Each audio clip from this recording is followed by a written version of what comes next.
레위기서의 말씀에 어떻게 보면 이제 정리하는 차원에서의 말씀이죠. 출애굽을 시켰습니다. 그리고 가나안 땅에 이제 그들이 들어갈 것입니다. 그 전에 광야에서 그들은 훈련을 받았습니다. 무엇 때문에 그들이 출애굽을 했고 가나안 땅에 하나님이 인도하실 것이냐? 바로 왕 같은 제사장의 나라로 그들을 세우시겠다라는 것이었죠.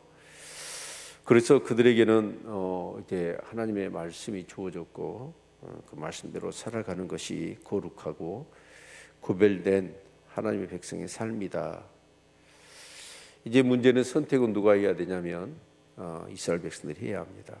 어제 말씀은 너희들이 나의 규례와 명령을 따라서 행하면 이렇게 복을 주겠다라는 말씀이라면 14절 이후로부터는 그 말씀대로 살지 않으면 하나님께서 이렇게 벌을 내리시겠다라고 하는 그런 내용입니다. 참 하나님께서 우리와 언약을 베푸셔서 그 언약의 관계가 되었다라는 건 참 우리를 인격자로 대우하신다는 의미지요. 그리고 그 언약의 관계를 소중하게 여기고 그 언약을 지켜 행하는 것은 인격자입니다. 단지 그냥 이렇게 우상 숭배하듯이 복을 받기 위한 것이 아니고, 물론 그렇게 행하면 우리가 복도 주시지만 진짜 중요한 것은 도리잖아요. 응당 은혜 받은 자로 자기 욕심과 자기의 탐욕을 위해서 살지 않고 그 부름받은 대로 거룩하고 구별되고 나만이 아닌 내 이웃들과 열방들을 구원하는 그 일들로 사명을 가지고 살아가는 삶, 그 삶이 어떤 삶인가라는 것을 분명하게 인식하고 자원함으로 그렇게 말씀을 따라 살아가는 삶이 바로 언약에 합당한 그런 인격자의 삶이 되어질 것입니다. 그런데 우리 타락한 인간의 이 본성은 참 질기고도 질기죠. 그래서 좀처럼 변하지 않습니다. 그래서 오늘 이 본문의 말씀을 보면 이렇게 그렇게 행하지 않으면 이렇게 질병과 여러 가지 어려움이 생길 거다. 그래도 말을 듣지 않으면 그 징계의 수위를 7배나 더할 것이다 라고 말씀하십니다. 그 7배나 더하도록 징계를 내리신다는 말을 뒤집어 보면 하나님이 그만큼 이 열망이 있다는 뜻이죠. 포기하지 않는다는 하나님의 뜨거운 사랑이 담겨져 있다라고 이렇게 생각이 되어집니다. 하나님이 그만큼 저와 여러분을 사랑하실 뿐만 아니라 정말 그 은혜에 합당한 삶을 살아서 하나님께 영광을 돌리고 그리고 제사장의 나라수의 사명을 감당하기를 원하시는 것이라 생각이 되어집니다. 14절 보시면 그러나 너희가 내게 청종치 아니하 이 모든 명령을 준행치 아니하며 나의 규례를 멸시하여 마음에 나의 법도를 싫어하며 나의 모든 계명을 준행치 아니하며 나의 언약을 배반할진대. 여기서 어쩌다 한번 실수해서 말씀대로 살지 않는 것이 아니라 마음에 나의 법도를 싫어하는 거예요. 근본적으로 하나님의 그 규례와 법도를 싫어하는 것, 그게 뭐겠어요? 내 마음대로 하고 싶다는 거죠. 내 욕심대로 살고 싶다는 의미이겠죠. 그 누구도 나를 내 인생을 간섭하는 것이 싫다, 그런 의미입니다. 여러분, 우리가 피조물이라는 사실, 하나님이 나의 하나님 되심을 싫어하는 그 자체를 의미할 것입니다. 그래서 결국 그 계명을 준행치 아니하고 언약을 배반한다면 16절에 내가 이같이 너희에게 행하리니 곧 내가 너희에게 놀라운 재앙을 내려 폐병과 열병으로 눈이 어둡고 생명이 쇠약하게 할 것이요 너희의 파종은 헛되리니 너희의 대적이 그것을 먹을 것이며 내가 너희를 치리니 너희가 너희 대적에게 패할 것이요 너희를 미워하는 자가 너희를 다스릴 것이며 너희는 쫓는 자가 없어도 도망하리라. 많은 그런 질병들 그리고 그런 대적들이 와서 우리가 파종하고 수고한 모든 것을 먹을 것이다. 그리고 쫓는 자가 없는데도 도망하게 될 것이다 라고 말씀하고 계시죠. 그리고 18절 보면 너희가 그렇게 되어도 내게 청종치 아니하면 너희 죄를 인하여 내가 너희를 7배나 더 징계할지라.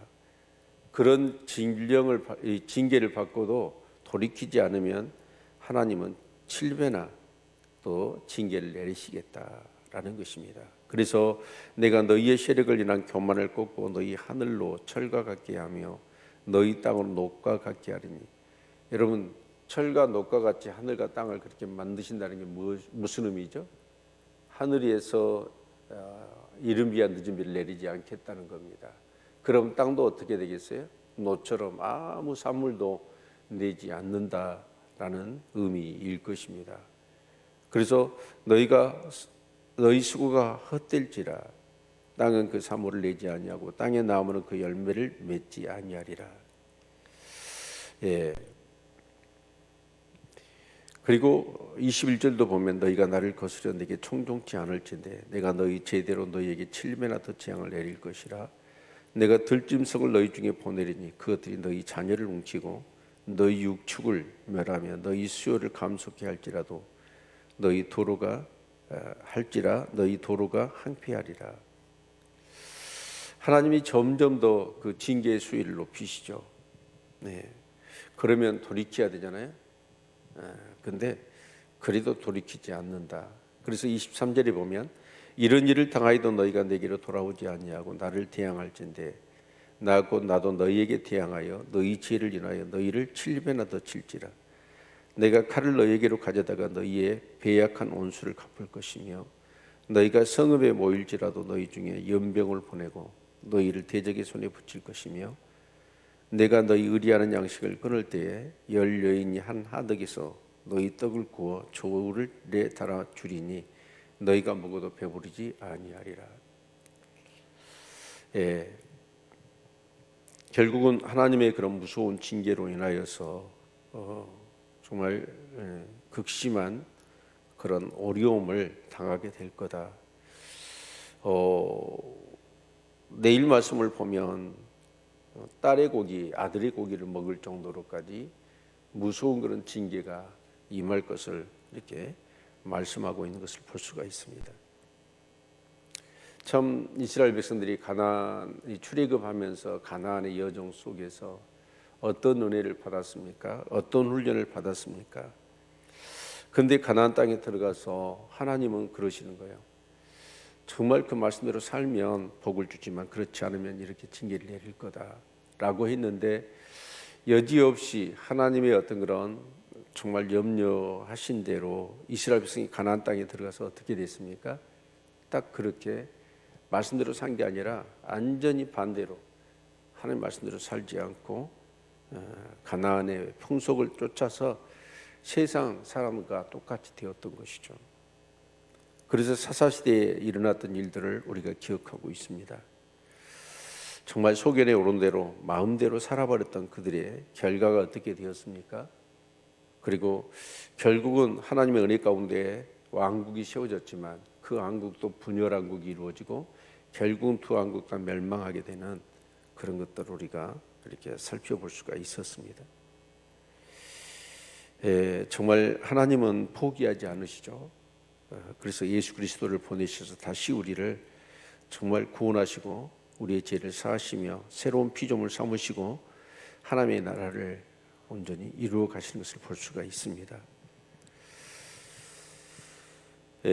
정말 말씀대로 순종하는 저와 여러분의 삶이 될 수 있기를 바랍니다. 이것이 어떤 어거지가 아니고 정말 자원함으로 그 하나님의 은혜와 사랑에 감사하고 감격해서 정말 늘 기도하고 말씀대로 살아가는 은혜가 있기를 바랍니다. 말씀대로 살아가면 하나님이 그 말씀 속에 담겨져 있는 그런 놀라운 축복을 우리에게 주실 것입니다. 그러나 만약에 우리가 말씀대로 살지 않는다면 우리가 비록 하나님의 자녀라 할지라도 무서운 그런 재앙들이 임할 것이다. 물론 우리가 예수를 믿고 정말 제사함을 받은 것이 사실이에요. 그러나 여러분, 구원은 따놓은 당상이 아닙니다. 정말 두렵고 떨림으로 구원을 이루라고 말씀하셨고, 손줄로 생각한 자는 넘어질까 조심하라 말씀하셨습니다.